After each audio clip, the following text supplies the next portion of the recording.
रहीम अस्सलाम वालेकुम। For class में आपकी टीचर हीरा सदीक। तो बच्चों, ये आपकी इस्लामियात की बुक है। तो हमने इस्लामियात का जो फ़र्स्ट चैप्टर था वो पढ़ लिया था।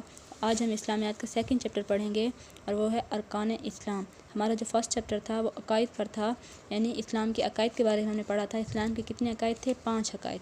तो आज जो हमारा सेकंड चैप्टर है वो है अरकान इस्लाम।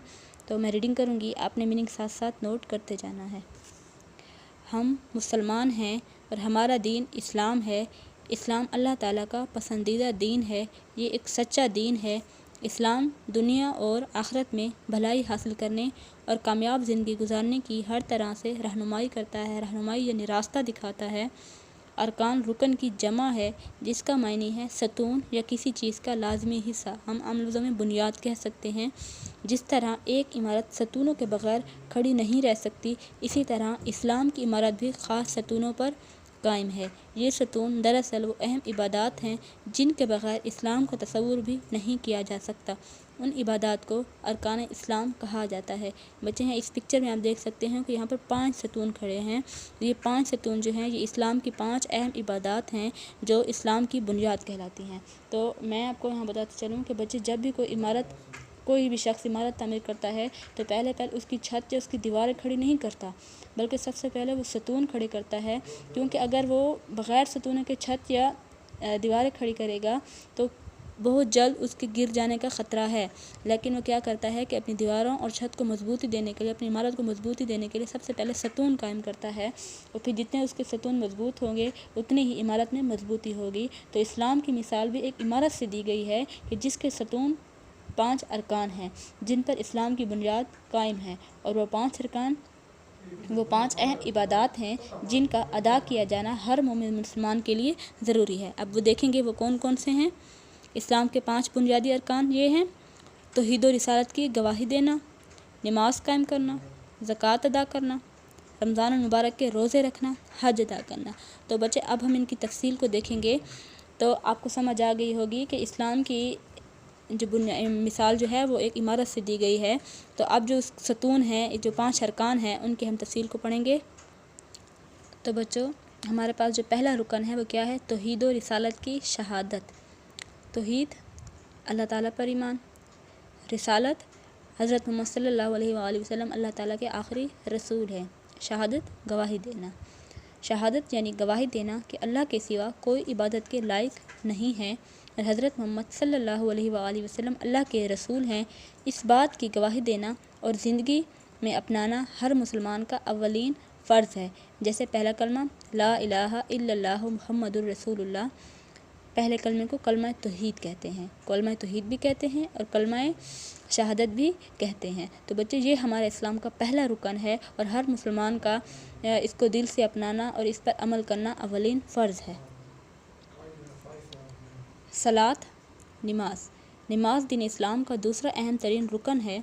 हज़ूर सल्लल्लाहु अलैहि वसल्लम ने फरमाया, अस्सलातु इमादुद्दीन, नमाज दीन का सतून है।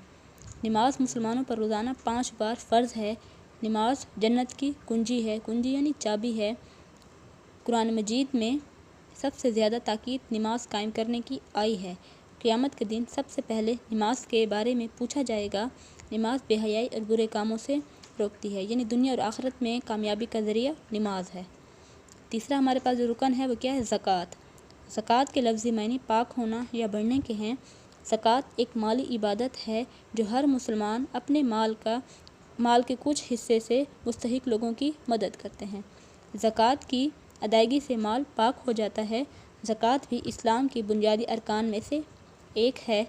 अल्लाह ताला की अता करदा रिज़्क़ में से उसकी रज़ा की खातिर उसके रास्ते में माल खर्च करना भी बहुत आला दर्जे की इबादत है। अब जो है चौथा रुकन है हमारे पास वो क्या है? रोज़ा। रोज़े को अरबी ज़बान में सोम कहते हैं। उसके लफ्ज़ी मायना रुक जाना, ठहर जाना।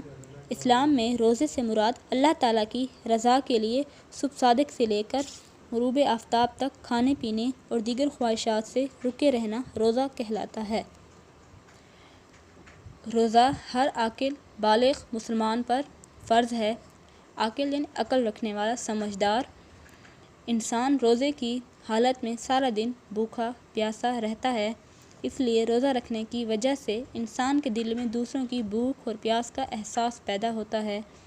رسول اکرم صلی اللہ علیہ وآلہ وسلم نے فرمایا کہ اللہ تعالیٰ فرماتا ہے روزہ خاص میرے لیے ہے اور میں خود ہی اس کا اجر دوں گا، یعنی اسلام کے اہم ترین رکن میں سے روزہ ایک اہم رکن ہے، اور یہ یعنی اللہ تعالیٰ فرماتے ہیں کہ روزہ میرے لیے ہے، یعنی کہ روزہ ایسی عبادت ہے جس میں نمود و نمائش دکھاوا نہیں ہوتا۔ تو اللہ تعالیٰ فرماتے ہیں روزہ میرے لیے ہے تو میں ہی اس کا اجر دوں گا، یعنی آخرت میں اعلیٰ مقام عطا فرماؤں گا۔ آخری جو ہمارے پاس رکن ہے وہ کیا ہے؟ حج کے 5 ارکان میں حج 5واں رکن ہے۔ حج کی ادائیگی ہر عاقل بالغ صاحب استطاعت یعنی جس کے پاس مال و دولت ہو، مسلمان مرد و عورت پر فرض ہے۔ حج اسلامی سال کے آخری مہینے ذی الحجہ میں ادا کیا جاتا ہے۔ دنیا بھر کے مسلمان حج کی ادائیگی کے لیے مکہ مکرمہ جاتے ہیں۔ دین اسلام میں حج کو بہت اہمیت حاصل ہے۔ حج ادا کرنے والوں کے لیے بہت زیادہ اجر و ثواب ہے، لیکن استطاعت یعنی طاقت کس چیز کی؟ مال و دولت ہوتے ہوئے بھی استطاعت کے باوجود فریضہ حج ادا نہ کرنے والوں کے لیے سخت وعید یعنی سزا ہے۔ حج مسلمانوں میں روحانی پاکیزگی حاصل کرنے، زندگی بھر کے گناہ بخشوانے، آئندہ گناہوں سے بچنے کا بے مثال ذریعہ ہے۔ یہ اللہ تعالیٰ کی خوشنودی اور اس کی بندگی کا بہترین موقع فراہم کرتی ہے۔ بندگی یعنی عبادت کا، یعنی حج سے انسان کے گناہ معاف ہو جاتے ہیں اور وہ اپنے آئندہ گناہوں کی بھی اللہ تعالیٰ سے بچنے کی دعا کرتا ہے، اور حج اللہ تعالیٰ کی خوشنودی اور اس کی عبادت کرنے کا بہترین موقع ہے۔